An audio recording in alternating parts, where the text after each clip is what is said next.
एक बार एक किसान परमात्मा से बड़ा नाराज हो गया। कभी बाढ़ आ जाए, कभी सूखा पड़ जाए, कभी धूप बहुत तेज हो जाए तो कभी ओले पड़ जाएं। हर बार कुछ ना कुछ कारण से उसकी फसल थोड़ी खराब हो जाया करती थी।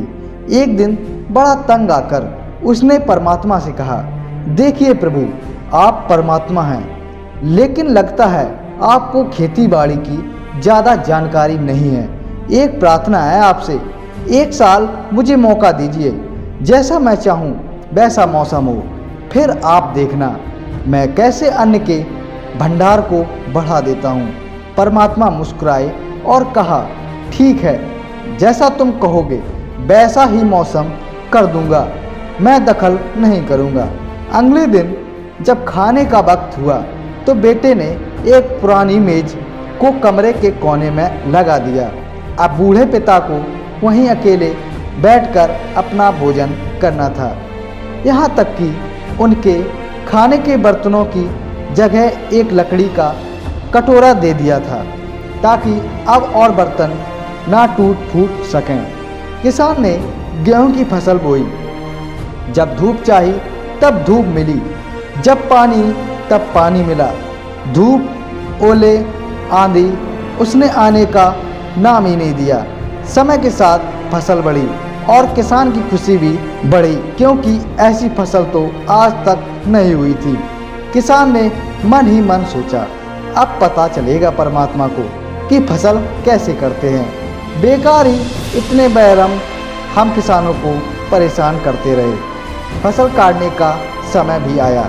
किसान बड़े गर्व से फसल काटने गया, लेकिन जैसे ही फसल काटने लगा एकदम से छाती पर हाथ रख कर बैठ गया। गेहूं की एक भी बाली के अंदर गेहूं नहीं था, सारी बालियां अंदर से खाली थीं। बड़ा दुखी होकर उसने परमात्मा से कहा, प्रभु, ये क्या हुआ? तब परमात्मा बोले, ये तो होना ही था। तुमने पौधों को संघर्ष का जरा सा भी मौका नहीं दिया, ना तेज धूप में उनको तपने दिया, ना आंधी ओलों से जूझने दिया।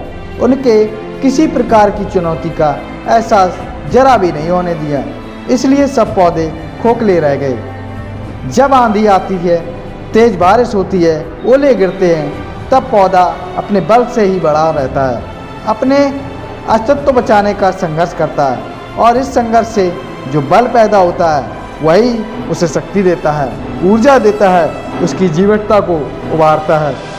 सोने को भी कुंदन बनाने के लिए आग में तपना पड़ता है, हथौड़ी से पिटने, गलने जैसी चुनौतियों से गुजरना पड़ता है, तभी उसकी स्वर्णिम आभा उभरती है, उसे अनमोल बनाती है। उसी तरह जिंदगी में भी अगर संघर्ष ना हो, चुनौती ना हो, तो आदमी खोखला ही रह जाता है, उसके अंदर कोई गुण नहीं आ पाता। ये चुनौतियां ही हैं जो आदमी रूपी तलवार को धार देती हैं, उसे सशक्त और प्रखर बनाती हैं। अगर प्रतिभाशाली बनना है तो चुनौतियों को स्वीकार करना ही पड़ेगा, अन्यथा हम खोखले ही रह जाएंगे। अगर जिंदगी में प्रखर बनना है, प्रतिभाशाली बनना है, तो संघर्ष और चुनौतियों का सामना करना ही पड़ेगा। दोस्तों, अगर ये वीडियो आप लोगों को पसंद आई हो तो इस वीडियो को अपने दोस्तों में फैला दो, ताकि उनका जो भी संघर्ष हो बहुत ही मजबूत तरीके से होना चाहिए। धन्यवाद।